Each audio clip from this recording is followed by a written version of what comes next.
5 tricks रट लो, 10 marks बढ़ेंगे, 4 minute बचेंगे।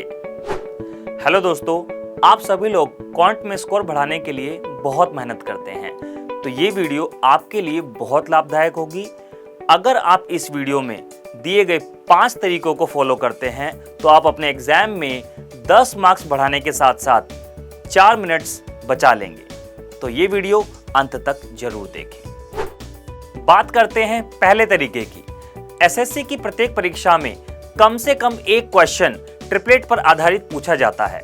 लगभग सभी स्टूडेंट्स पाइथागोरस थ्योरम तो जानते हैं, लेकिन परीक्षा में जब कोई क्वेश्चन उस पर बेस पूछा जाता है तो वो अपना अधिक समय ट्रिपलेट बनाने में या सॉल्व करने में निकाल देते हैं।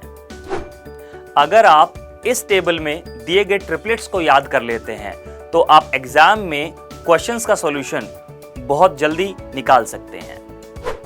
मैक्सिमम स्टूडेंट्स पहले 5 ट्रिपलेट तो याद रखते हैं, लेकिन अगर एसएससी की पिछले 3 साल की परीक्षाओं को देखा जाए तो एसएससी ने बाकी ट्रिपलेट्स पर आधारित डायरेक्ट प्रश्न पूछे हैं। यदि आप देखें तो परीक्षा में अधिकतर प्रश्न जो सर्कल से पूछे जाते हैं वो चाहे मेंसुरेशन से हो या ज्योमेट्री से, मैक्सिमम क्वेश्चंस में रेडियस 7 का मल्टीपल होती है। यदि आप इस टेबल को याद कर लेते हैं तो आपको अगर क्वेश्चन में रेडियस दी हो तो आप आसानी से एरिया और पेरीमीटर लिख सकते हैं, और यदि आपको क्वेश्चन में पेरीमीटर दिया हो तो आप एरिया और रेडियस आसानी से लिख सकते हैं। तो आप इस टेबल को जरूर याद रखें। तो चलिए बात करते हैं तीसरे तरीके की। ये काफी प्रचलित भी है, फिर भी इसका इस्तेमाल बहुत कम लोग कर पाते हैं, क्योंकि लोग अक्सर इसमें कंफ्यूज हो जाते हैं। क्या हो जाते हैं? कंफ्यूज हो जाते हैं। हाइट एंड डिस्टेंस से रिलेटेड किसी भी क्वेश्चन में सबसे पहले उसका डायग्राम बनाओ। डायग्राम बनाते ही क्वेश्चन आधे से ज्यादा सॉल्व हो जाता है। तो चलिए देखते हैं कैसे करें हाइट एंड डिस्टेंस के क्वेश्चंस को सेकंड्स में सॉल्व। हाइट एंड डिस्टेंस के क्वेश्चंस में जैसा कि आप सभी जानते हैं 3 standard angles 30 degree, 45 degree, 60 degree का बहुत ज़्यादा यूज होता है। चलिए बात करते हैं पहले ट्रायंगल की।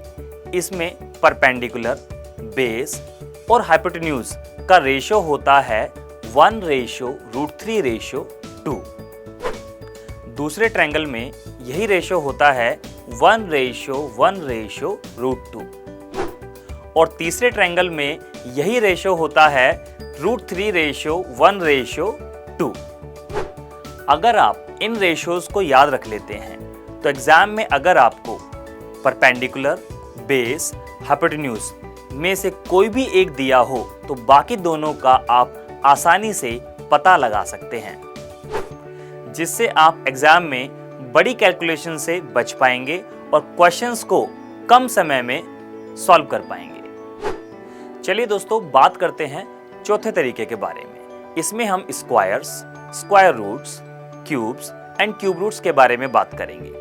अगर आप कोई भी कॉम्पिटिटिव एग्जाम देने जा रहे हैं जिसमें मैथ्स एक सब्जेक्ट है तो आपको कम से कम 1 से 30 तक स्क्वायर्स और 1 से लेकर 20 तक क्यूब्स याद होने चाहिए।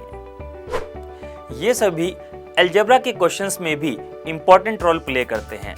अगर आपको x + 1/x की वैल्यू 13 दी हुई है और आपसे पूछा है x³ + 1/x³ की वैल्यू, तो 13 का क्यूब यहाँ पर बहुत इंपॉर्टेंट रोल प्ले करेगा। ये सबसे आखिरी तरीका है। चलिए देखते हैं क्या है ये।